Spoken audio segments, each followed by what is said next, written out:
Hello friends, welcome to Sri Tamil channel. இன்றைக்கி நம்ம பார்க்க போகிறது என்னன்னு பார்த்தீங்கன்னா கார்த்திகை அடை.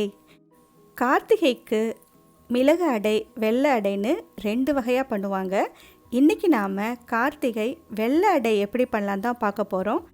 குழந்தைங்கள்லேருந்து பெரியவங்க வரைக்கும் இந்த வெள்ளை அடையை ரொம்பவே விரும்பி சாப்பிடுவாங்க. வாங்க இதை எப்படி செய்யலான்னு பார்க்கலாம்.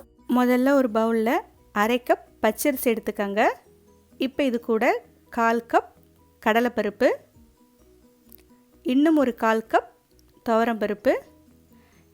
இப்போ இதெல்லாத்தையும் சேர்த்து 2-3 தடவை நல்லா வாஷ் பண்ணிவிட்டு ஒரு 3லேருந்து 4 மணி நேரம் நல்லா ஊற வச்சுக்கோங்க. அரிசி பருப்பு ரெண்டுமே நல்லா ஊறினதுக்கப்புறமா தண்ணியை வடிகட்டிட்டு ஒரு மிக்ஸி ஜாரில் சேர்த்துக்கோங்க. இது கூட ஒரு 1/2 ஸ்பூன் உப்பு சேர்த்துக்கோங்க. அரிசி பருப்பு ரெண்டையும் கொஞ்சமாக தண்ணி சேர்த்து ரொம்ப மைய அரைச்சிடாமல் இந்த மாதிரி ரவை பதத்துக்கு அரைச்சி எடுத்துக்கோங்க. இப்போ இது கூட பொடி பண்ணின வெல்லம் ஒரு 1/2 கப் சேர்த்துக்கோங்க. கூடவே 2 டேபிள் ஸ்பூன் சர்க்கரை சேர்த்துக்கோங்க. உங்களுக்கு சர்க்கரை வேணான்னு நினச்சிங்கன்னா இன்னும் 2 டேபிள் ஸ்பூன் வெல்லமே சேர்த்துக்கோங்க. இப்போ இது எல்லாத்தையும் சேர்த்து ஒரே ஒரு சுற்று மட்டும் சுற்றி எடுத்துகிட்டு வந்துடுங்க. இப்போ பார்த்திங்கன்னா வெல்லத்தையும் சேர்த்து ஒரு முறை அடித்து எடுத்துகிட்டு வந்தாச்சு. இப்போ நம்ம இது ஒரு பவுலுக்கு மாற்றிடலாம். இப்போ இது கூட கொஞ்சமாக ஏலக்காய் பொடி சேர்த்துக்கோங்க. துருவிய தேங்காய் ஒரு 2 டேபிள் ஸ்பூன் சேர்த்துக்கோங்க. இப்போ இது எல்லாத்தையும் சேர்த்து ஒரு முறை நல்லா கலந்து விட்டுக்கோங்க. மாவு உங்களுக்கு ரொம்ப தண்ணியாக இல்லாமல் அடைக்கி ஊற்றுற மாதிரி கொஞ்சம் கெட்டியாகவே இருக்கணும்.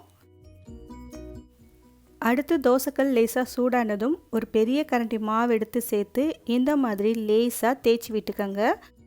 ரொம்ப மெல்லிசாக தேய்க்காமல் கொஞ்சம் தடிமனாக தேய்ச்சிக்கோங்க.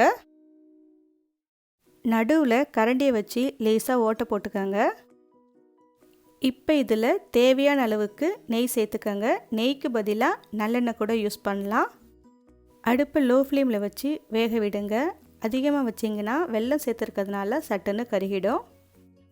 ஒரு பக்கம் நல்லா செவந்ததும் இன்னொரு பக்கமும் திருப்பி போட்டு அதே மாதிரி நல்லா கிறிஸ்பியாக செவக்கிற வரைக்கும் வேக வச்சு எடுத்துக்கோங்க. இப்போ பார்த்திங்கன்னா 2 பக்கமும் நல்லா செவந்து வந்துடுச்சு. இப்போ நம்ம இதை எடுத்துடலாம். சுட சுட இந்த அடை கூட கொஞ்சமாக வெண்ணெய் சேர்த்து சாப்பிட்டு பாருங்கள், ரொம்பவே சூப்பராக இருக்கும். இந்த கார்த்திகை தீபத்துக்கு இந்த அடையை ட்ரை பண்ணி பார்த்துட்டு எப்படி இருக்குன்னு சொல்லுங்கள். இந்த ரெசிபி உங்களுக்கு பிடிச்சிருந்தா லைக் பண்ணுங்கள், ஷேர் பண்ணுங்கள். ஸ்ரீ தமிழ் சேனலுக்கு சப்ஸ்கிரைப் பண்ணுங்கள். தேங்க்ஸ் ஃபார் வாட்சிங்.